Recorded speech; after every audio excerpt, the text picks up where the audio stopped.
Ketua Harian Kompolnas RI Irjen Purnawirawan Arief Wicaksono Suditomo memastikan proses penyidikan kasus polisi tembak polisi berjalan sesuai prosedur dan transparan.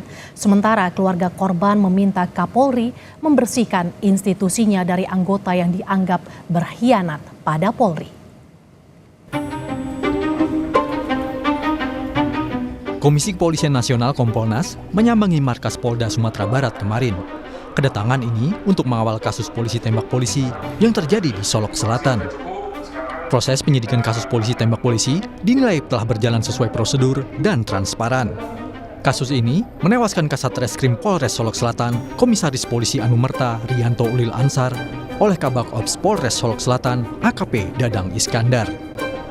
Kita ini sekarang fokus kepada dua hal penting, yaitu penanganan penyidikan dari perkara penembakan itu sendiri, kemudian perkara kode etik, sidang kode etik. Karena yang bersangkutan tadi sudah saya sampaikan merupakan anggota Polri aktif, jadi ini merupakan perbuatan yang sangat tercela, Kapolda Sumatera Barat Irjen Suharyono menegaskan akan terus melanjutkan penyidikan kasus tambang ilegal yang sebelumnya ditangani Kompol Anumerta Rianto Ulil Ansar. Sudah ada 2 orang ditangkap dalam kasus ini. Begitu pula Kapolres Solok Selatan yang rumahnya ditembaki pelaku akan diperiksa. Sebagai atasan langsung, Kapolres Solok Selatan seharusnya mengetahui kegiatan anak buahnya termasuk dugaan konflik internal di dalamnya. Secara khusus kita belum bisa mendetailkan misalnya ada bagaimana kausalitas dan hubungan secara individual antara korban dengan pelaku. Ini juga masih kami dalami. Tentunya juga Kapolres Solok Selatan akan kami mintai keterangannya juga, karena yang sebagai komandannya langsung di Polres itu pastinya akan tahu persis bagaimana staf-stafnya, kinerjanya termasuk prestasinya, atau mungkin ada konflik of interest, kita belum mendalami itu. Ya, pastinya dalam proses pendalaman ini mohon waktu untuk kami nanti infokan selanjutnya. Berapa orang diperiksa, Pak? Kalau diperiksa sudah. Kematian Kompol Anumerta Rianto Ulil Ansar di tangan rekannya sendiri menyisakan duka mendalam bagi keluarga dan kerabat.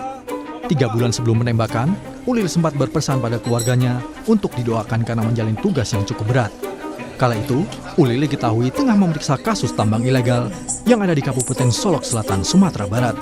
Saat pemakaman, paman korban meminta Kapolri membersihkan institusinya dari oknum yang menyalahgunakan kewenangannya.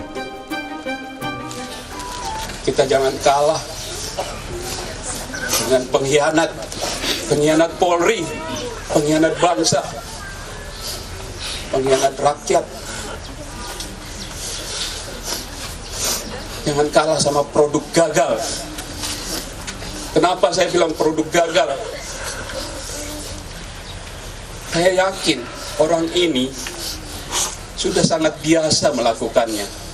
Dengan mudahnya mengeksekusi tanpa ampun seorang yang tidak waspada. Sudah sangat terbiasa. Mungkin sudah melakukan seumur hidupnya. Polisi diminta menuntaskan 2 kasus ini, yaitu kasus tambang ilegal yang diselidiki almarhum korban dan kasus pembunuhan oleh Kabak Ops Polres Solok Selatan, AKP Dadang Iskandar. Namun, di saat yang sama, polisi juga dituntut membersihkan diri dari anggota yang menjadi backing kasus kejahatan, termasuk tambang galian C ilegal itu. Tim Liputan, Kompas TV.